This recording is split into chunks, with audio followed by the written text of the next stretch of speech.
Shalom peserta didik yang diberkati oleh Tuhan Yesus. Kita akan melanjutkan kembali pembahasan kita pendidikan agama Kristen dan budi pekerti dengan materi ras, etnis, dan gender. Kali ini kita akan membahas ras, etnis, dan gender berdasarkan Alkitab.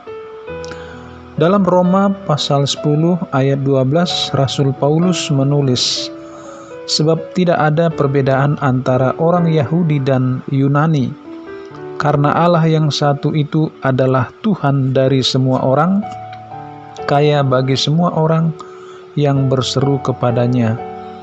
Pernyataan Paulus ini tentu sangat mengejutkan pada saat itu dan dapat diaplikasikan juga untuk kita saat ini. Pada saat itu, orang Yunani biasa menyebut orang-orang non-Yunani sebagai bangsa barbar. Sementara itu, orang Yahudi juga biasa menganggap diri mereka lebih tinggi daripada bangsa-bangsa lain, karena mereka adalah umat pilihan Allah. Lalu dalam Lukas pasal 10 ayat 25-36, Tuhan Yesus mengisahkan perumpamaan tentang orang Samaria yang murah hati.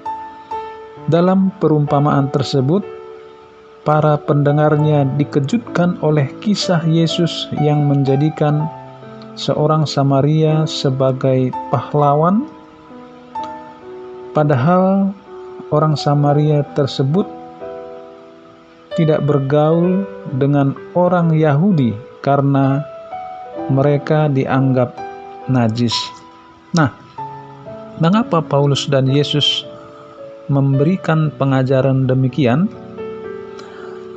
Bila kita membaca kembali kisah penciptaan manusia, maka kita harus mengakui bahwa semua manusia adalah berasal dari Adam dan Hawa. Nenek moyangnya sama, yaitu Adam dan Hawa. Nah, meskipun sekarang kita ini terbagi-bagi dalam berbagai kelompok ras, suku, dan etnis, namun pada dasarnya kita adalah satu keturunan, yaitu dari Adam dan Hawa. Oleh karena itu, peserta didik, kita diajarkan untuk saling mengasihi, membela, dan peduli terhadap sesama. Nah, hal ini juga ditegaskan dalam kitab Keluaran pasal 22 ayat 21. "Janganlah kau tindas atau kau tekan seorang asing, sebab kamu pun dahulu adalah orang asing di tanah Mesir." Nah, kalau kalian nanti membaca kisah bangsa Mesir yang menindas orang Israel, maka kalian akan menemukan pemahaman mengapa dalam kitab Keluaran pasal 22 ayat 21 dikatakan bahwa orang Israel tidak bisa dan tidak boleh menindas orang asing. Nah, peserta didik, keadilan gender dalam Alkitab mengajarkan kepada kita bahwa laki-laki dan perempuan sama kedudukannya di mata Allah. Kisah penciptaan dalam Kejadian 2 ayat 18 menyatakan bahwa Tuhan Allah berfirman, "Tidak baik kalau manusia itu seorang diri saja. Aku akan menjadikan penolong baginya yang sepadan dengan dia."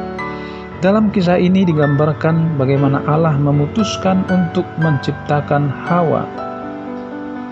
Allah melihat bahwa Adam tidak berbahagia hidup sendirian.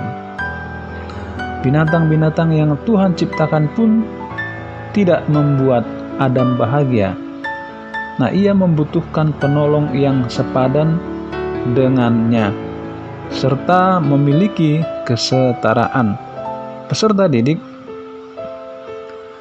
Tuhan Yesus sendiri memperlakukan laki-laki dan perempuan dengan setara, dengan contoh ketika Maria duduk di kaki Yesus mendengarkan pengajarannya, sedangkan Marta memprotes karena Maria tidak membantunya.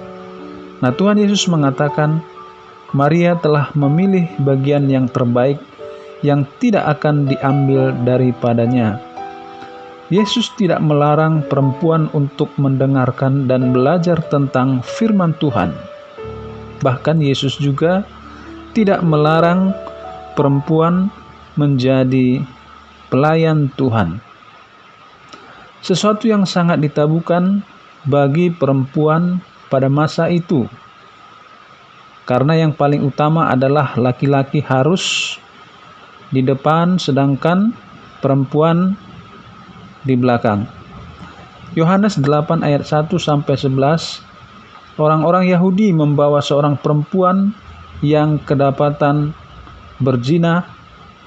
Lalu dalam budaya orang Yahudi, maka dia harus dilempari dengan batu sampai mati. Nah, peserta didik dalam kisah tersebut, Yesus tidak menghukum perempuan itu dan tidak melempari perempuan itu bukan karena membenarkan perbuatannya, melainkan karena hukuman itu tidak adil bagi perempuan tersebut.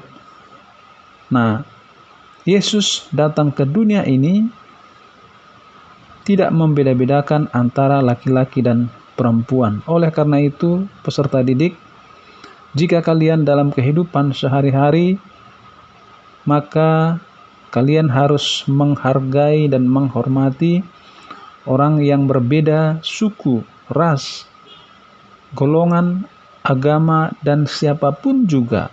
Karena semua orang-orang yang ada di muka bumi ini adalah ciptaan Tuhan yang Maha Kuasa, dan semua berharga di mata Tuhan.